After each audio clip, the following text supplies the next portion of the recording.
The U.S. Mint has been making special collectible sets for us collectors going back to 1947.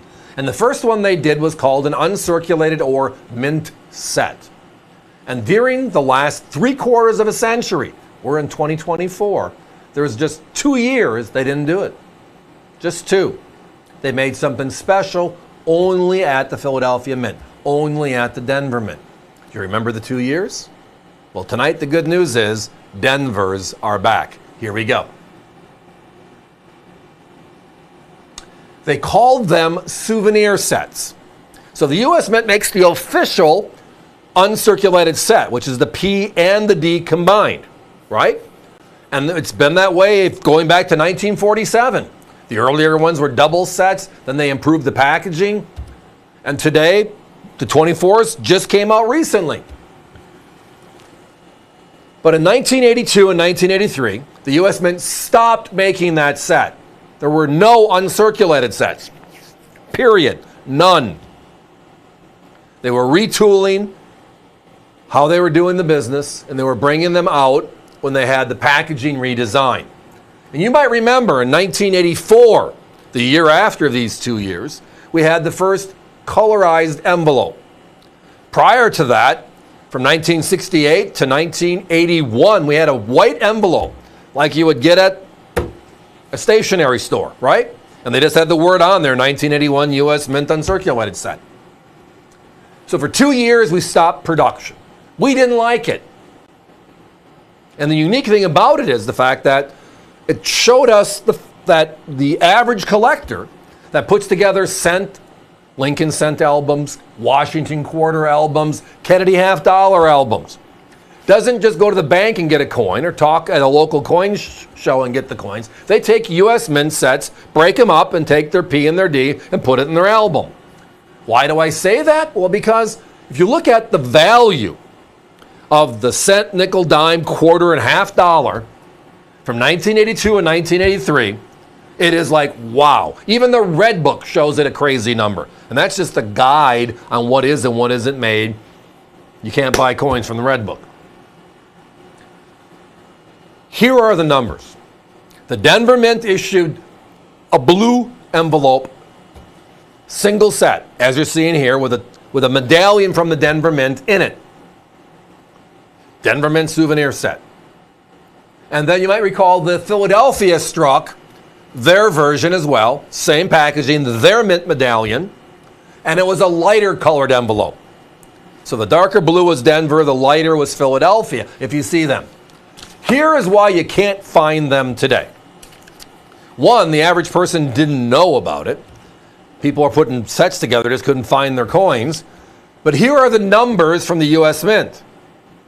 In 1982, they made, give or take, 15,000, and that's it. That's it. And then in 1983, it was closer to 20,000.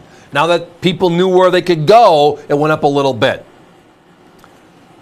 Again, remembering, the covenant on these is the fact that Philadelphia did not have this set. It was only available at the Denver Mint's gift shop. Philadelphia set was only available in the Philadelphia gift shop.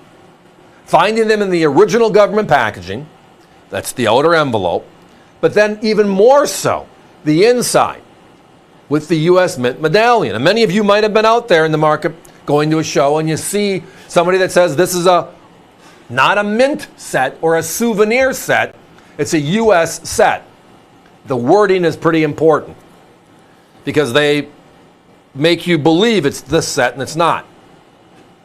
But they don't have the mint medallion in it. They use a similar piece of paper that they use for older proof sets. It's just a shame, but it's the truth, and you hopefully have never experienced it.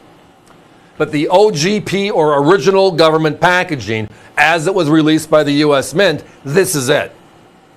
The polypack, the government medallion, and then the blue envelope. I referenced earlier the craziness on these coins because there were average mintages. The cent was average, the quarter was average, the nickel was average. But for some reason, these 2 years, the values are spiked beyond anything else around it. The Kennedy half dollars alone, 1982's $30.50 for an unk, wherever it comes from. The 1983's $28.50. The quarter is $28.50 for the 1982 and $45.50 for the 1983. The dimes are $17.50 and $15 respectively. The nickels are $16.35 and $16.35 respectively. The cents are even $2.75 and $3.25, where everything else around it for a cent is like $1.25 or under. So significant premiums. If you add up just the value of the 5 coins in the set, just the coins, which can be found anywhere if you're lucky. Again, that's the problem. You can't find them. You're looking at $210 to $220 just for the numbers on the coins in this set. We are talking about, this is the rarest format of this set. Guys, give me a 1-minute clock, please. Just realize we're down to our last 10 or so. Again, we're showing you a grouping here of 4 282s and 283s. The price you're seeing is for the pair, 182 set and 183 set. So you're getting the 2 years that this was done. These are the Denver mint issues. Denver being the key. Only 15,000 and 20,000 respectively made by the U.S. Mint at Denver, and they were only sold at the Denver Mint. Again, from 1947 to 1981, the U.S. Mint had a uncirculated or bin set, Philadelphia, Denver combined. They did not do that in 82 and 83. And back in 84, they started all over again with a new packaging line with both of them combined.